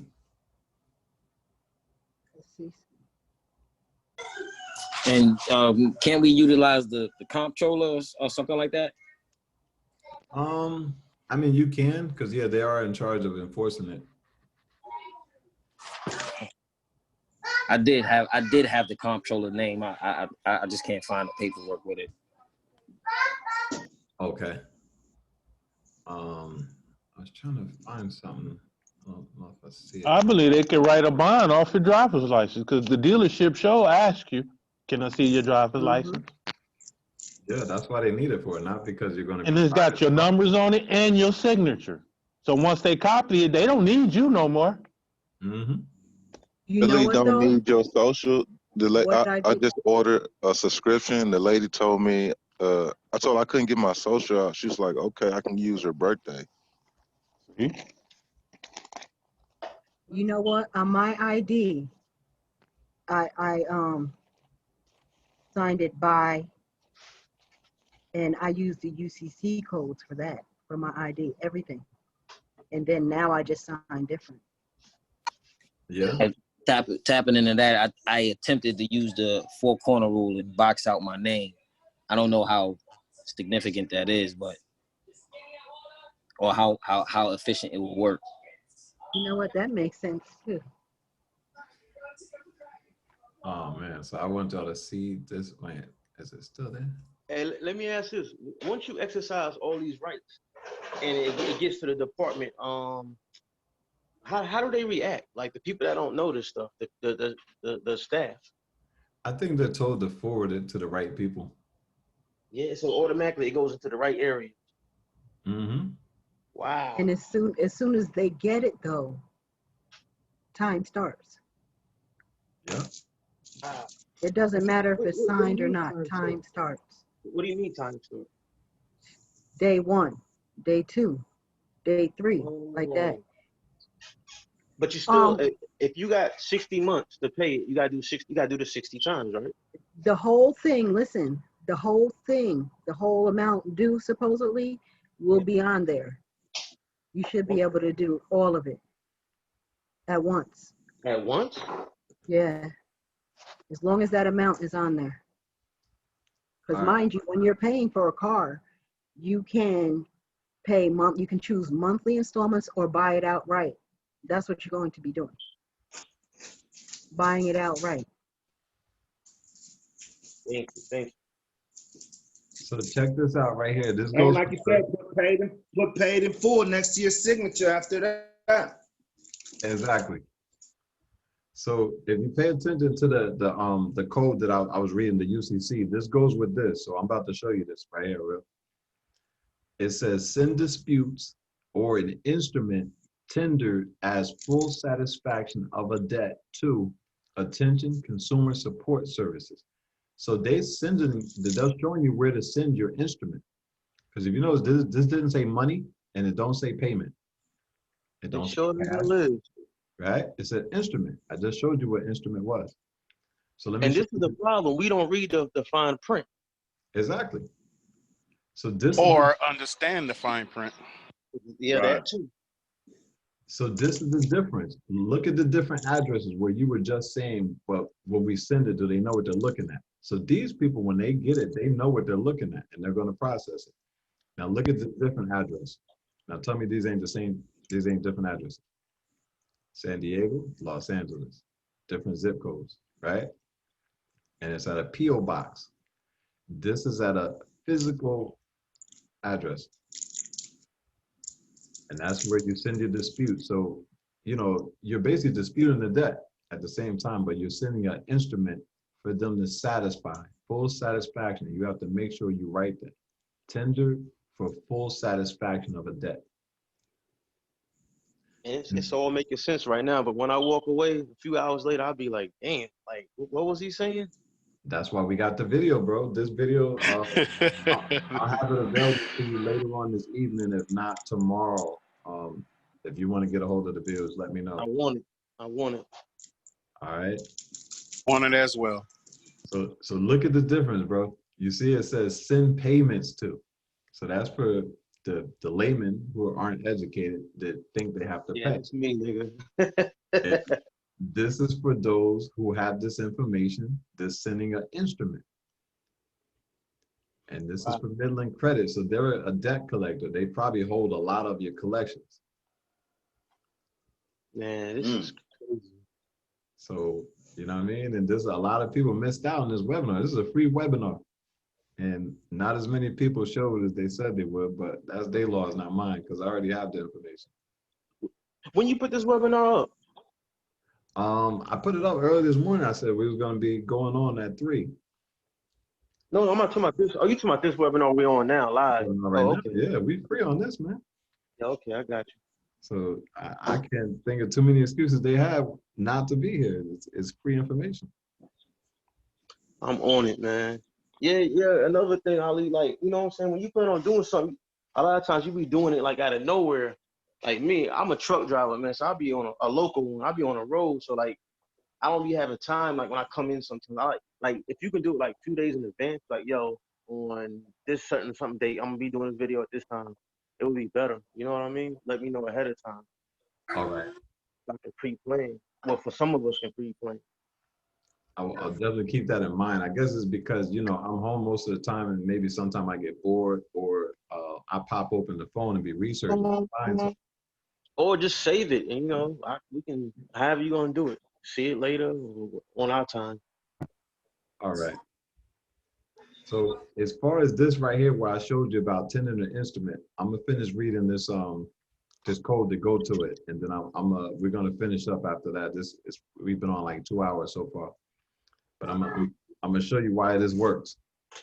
So it says, unless otherwise agreed and accept as provided in subsection A, if a note or uncertified check is taken for an obligation, the obligation is suspended to the same extent the obligation would be discharged if an amount of money equal to the amount of the instrument were taken, and the following rules apply.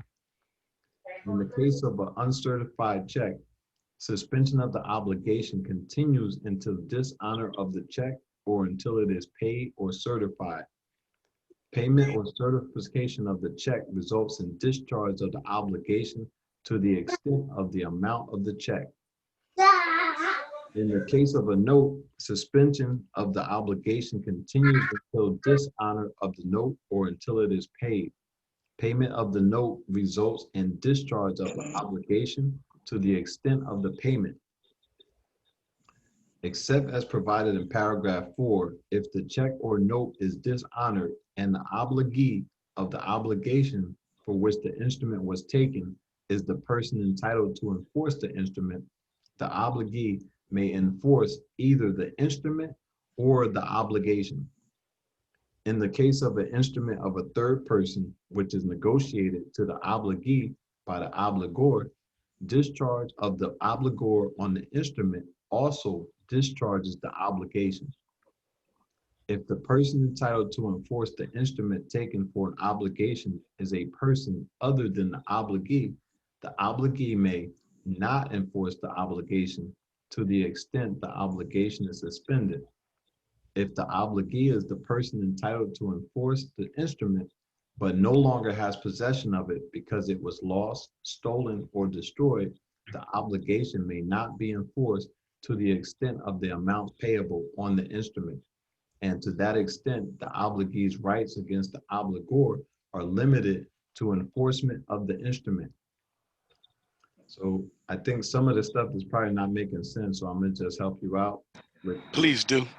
Yeah, because as I was reading it, I said they probably not understanding this, so I'm You know, I mean, you probably don't recognize this because you've been doing this for like a decade or more, but it's very like coded for us. Okay. You know, it don't seem like, I mean, I understand a lot of it since you're explaining it, but when I read it for myself, it's confusing, man, because it seems like it's saying the same thing over and over. Yeah, I think they do that to confuse us. They do this to confuse us. It sounds like you don't learn this in school. You know what I mean? I understand that the language of obligee and obligor through child support.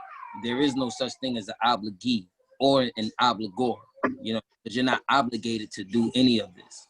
Okay. Yeah, but they presume and assume that you know how to take care of your business because every day when we use our name and our number, we conducting business, whether we realize it or not. So they assuming that you know how to handle it and Yeah. take care of that. Yeah. Because actually, this is talking about the person that is sending you the statement with that credit amount on it. So it says a person to whom another is bound by contract or other legal procedure. So then you have obligor.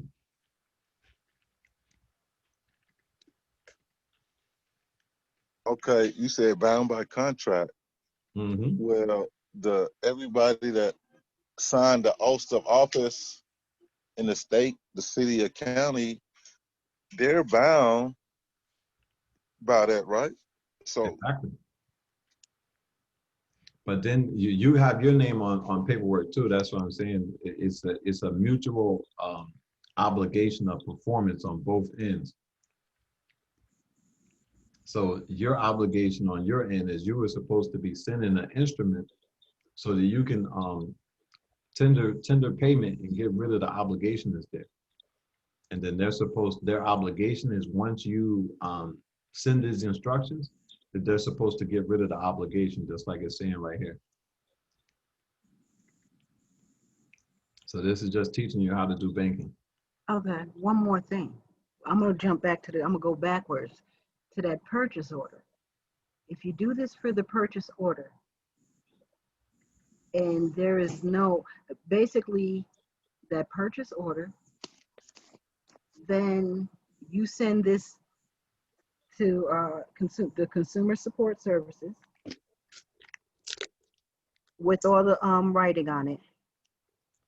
And what if the service has not been rendered yet? Well, yeah, since it's a purchase order and it hasn't been done yet, where do they give you the money at?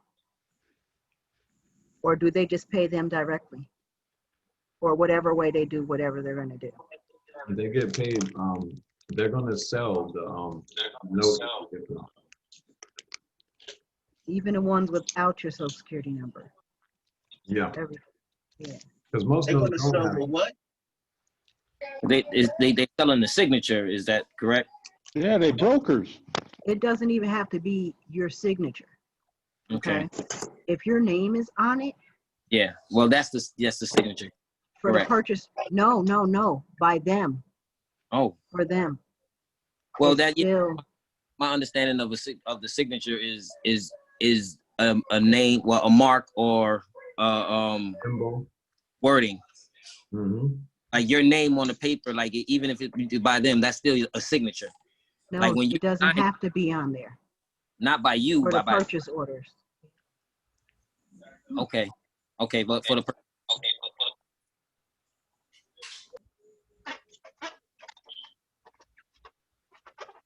So anything you want then too, get a purchase order for it. Fill it out this way, send it in, and it should be yours. Now, what if you do all that knowing they said no first, and you've done all of this immediately? Like they ran your social, and they told you no to whatever they were going to give you, whatever service they were supposed to provide. You still do this the same. Yeah. What are you sending in then? Or you ask for that copy. Until they've created a debt, like they really have no obligation to accept the instrument from you. okay, but when you go in, I went into the dealership as a business, then I inquired about personal. On the personal, they had me fill out the credit app, not the loan app. So they forwarded it to like 4 companies, and I've been calling them and emailing them, and I just got their CEO address. So will it be wise to CC their CEO and the Attorney General along with the communications that I've been having with those? Yeah, and include the certified mail numbers with it. Okay.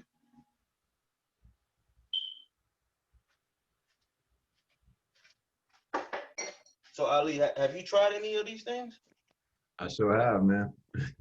Yeah. Doing a ton of things. Okay, okay. So I'm ready when you're ready, bro. All right, man. Let me know, man. I just well, I've been emailed you. I emailed you a long time ago, so link me, man. I got explain some things, and I'm ready, man, for whatever. Video, all that stuff. Let's get it. Same here. I sent you an email as well. Whenever you get a chance, go through it and hit me back. I'm ready. Brother Ali, how do you feel about securitizing or doing a security like it just pretty much a securitizing the good, like the vehicle, like how on the purchase order they'll have a box for pretty much doing a I think I'm saying that right. Oh man, I lost the term. But like a security, not a security agreement, like a UCC, but it would be like a security interest. You know what I'm saying? Like a Like a lien, like on a yeah, title. kind of like a lien. Car Yeah, title? yeah, like perfecting it. You know, perfecting your security interest on the vehicle. That's what I go over in the video that I was just I was speaking about earlier. I got the video for $55. Okay. I go over that in that video. Okay, awesome. Yeah, because I've been studying that for a while now, and I came across something where it's talking about how it's illegal to do a security interest on perfecting security interests on things. But I'm like, well, this is what a lot of the big dogs do. You know what I mean? And these in the corporate world, they perfect the security interest on a good. Exactly. It's not illegal. Like I said, you have to be very aware of what people tell you in the business, because their business is to keep you blind. And if you do, get the sun out of your eye, they're going to try to mislead you and make you think, no, I do this every day and I've never done that. But it's on you to be diligent. Right. Right. Like it's my job to know their job better than them. Because I've started a security interest on property by going and getting the mortgage deeds, and sending notice of interest to the parties, to all the parties that had prior interest in the property, and gifting them some form of credit via like a postal money order or so on and so forth, but I've never perfected it. I've never perfected a security interest on a property as of yet. But I mean, just because I just haven't as of yet. I wanted to have the whole process down correctly, but I just keep studying it and studying and studying. But it seems like the route to go with pretty much everything, especially when it comes to vehicles, and the state's property. Mm-hmm. I mean, I think I see where you're coming from. Your angle, you're saying like if it's a house that's like abandoned or something, you're trying to claim it. That's not what the video teaches, but it does teach you what to do in the event that you purchase a vehicle. I mean, a vehicle or a house. It tells you what to do within the first 30 days to perfect your interest. Okay. Where can I locate this video? Just let me know. Shoot me an email and let me know that you want the webinar. The webinar cost is $55. So once I see those two things, I'll know what it is.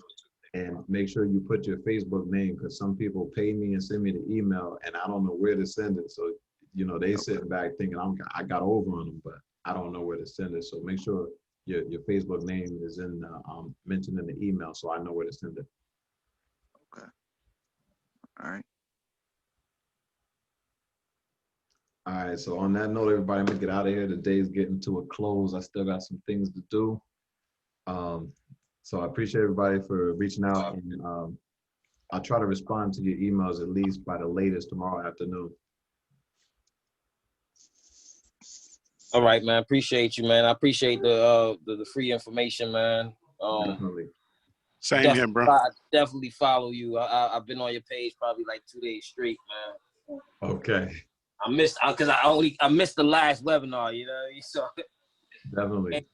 And you're in, you know what I mean? I'm from the city, but I'm not in the city, and I need that assistance in the city. Okay. I got you covered. We're about to move on it. If you're interested in doing your petition, getting your rights restored, just let me know. Put that in the email as well, all right? Yeah, we already have a thread in the email, so that's along with wanting the video. All right, we're gonna start bouncing on that this week. I'm gonna dedicate this week to getting all that started. All right. I'm ready. All right, everybody. Thanks for coming. Peace. What's up, bro? Thanks for your Gratitude, time, Noble. too. Definitely. Appreciate you.